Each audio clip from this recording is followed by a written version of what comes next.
to the Cheer Athlete Podcast, where we bring coaches, parents, and athletes expert tips and advice to help keep cheerleaders healthy, strong, and at the top of their game. Now let's go. Welcome to the Cheer Athlete. On this week's podcast, we're going to talk about 2 things that you can do to make your cheerleader have a successful year this year, or your cheer team if you're a cheer coach. Thanks for joining me this week. I hope you've had a great week. I hope you are rolling into school and practices and choreography and everything's starting to gel and come together. I've seen online that everyone's starting to get their competition schedule. If you're going to be coming to Boston, please reach out and let me know. I would love to come see you. I understand there's a cheer sport happening in the Allston Brighton area. And although I've heard it's not the best of locations, it's close to me, so I'd love to come see. I also live close to Worcester, Massachusetts, so if you're going to be competing in the Worcester or Providence area, reach out and send me a message. I would love to come see you. All right, so 2 things that you can do to help your kids be better at anything they do and achieve any goal that they want. This morning I was listening to Tony Robbins. I frequently in the morning I like to listen to podcasts and motivational speakers because I think that helps to keep me moving forward. And he talked about these 2 things. The first one is focus. Pick one goal and focus on it. And I'm the same way. We tend to say, I want to develop 5 programs. I want to get my heel stretch. I want to get my arabesque, my scale, and I want to be able to have my full. And we try to focus on all of that all at once, or we try to do all of that all at once instead of just picking one goal. So this semester, let's even pick 30 days. Over the next 30 days, encourage your cheerleader to pick one thing that they're going to perfect and work on. And they're going to work on that consistently. And they're going to do the drills for that one skill every single day for 30 days. And they're just going to put the focus on how to learn to be better at that skill. When we focus on activity, we focus on one thing, we can really put our attention into that and we can make better progress because we are aware of what we're doing and we are actually, each day we're waking up and being like, okay, I need to do my adductor rocks so that my inner thighs are loosened up and I get on my one knee and balance so that I can get into my lib better to hold my heel stretch better. And every day we work on that and we focus on that and we can visualize what it feels like to be in that stunt and holding it and sticking it. And over time, our body starts to recognize that and we develop the neurons and the neurological feedback that we need to help our body learn that skill. So when we can focus and just complete one task at a time, we will do that much better. You could pick one a day, but I really think for skills like cheerleading, we need to pick a longer time frame because things are not built fast. I also had a doctor's appointment with my mom today, and one thing I noticed on healthcare, and I'm going to write it about it later, but everybody's rushing. This doctor we go to is always like, quick.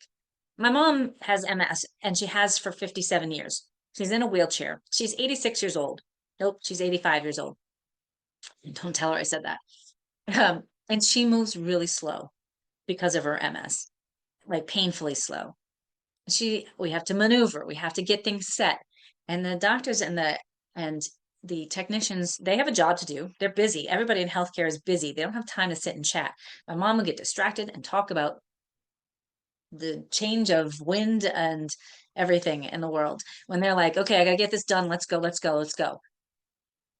We're like that in cheer. We want things to happen so fast and we want all this stuff to happen. And, there's so much chaos in the world. And, I got to get to practice. I got to get my homework done. I got to work the tumbling. I got to work the jumps. I got to and everything is so big. But if we can focus on one task and really kind of slow ourselves down a little bit, take a breath, which I talk about all the time, it will make your cheerleader have less risk of injuries. They're going to actually learn the skills better. They're going to be more solid when they go to perform, and they're going to enjoy it more because they're going to be in the process where it's not just a whirlwind. And I think that's part of the world society that we live in.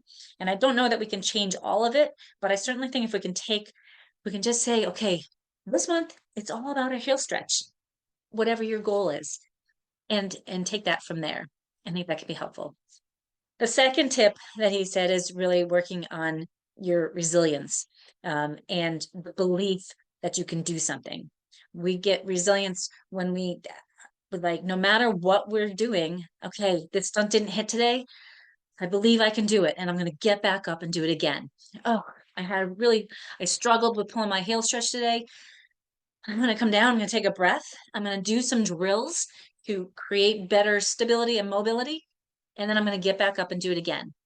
When we practice believing that we can do the activity that we want, we build resilience in our body. Resilience also has to do with, visualizing when you go to bed, knowing that you can get back up tomorrow and do what you want to do, and sticking with it until you accomplish your goal. So the best thing you can do to teach your kids is focus on the task at hand and teach them to believe that no matter what they are working on, they can achieve their goal. And they're going to build resilience, not only to keep them moving forward mentally, but also physically.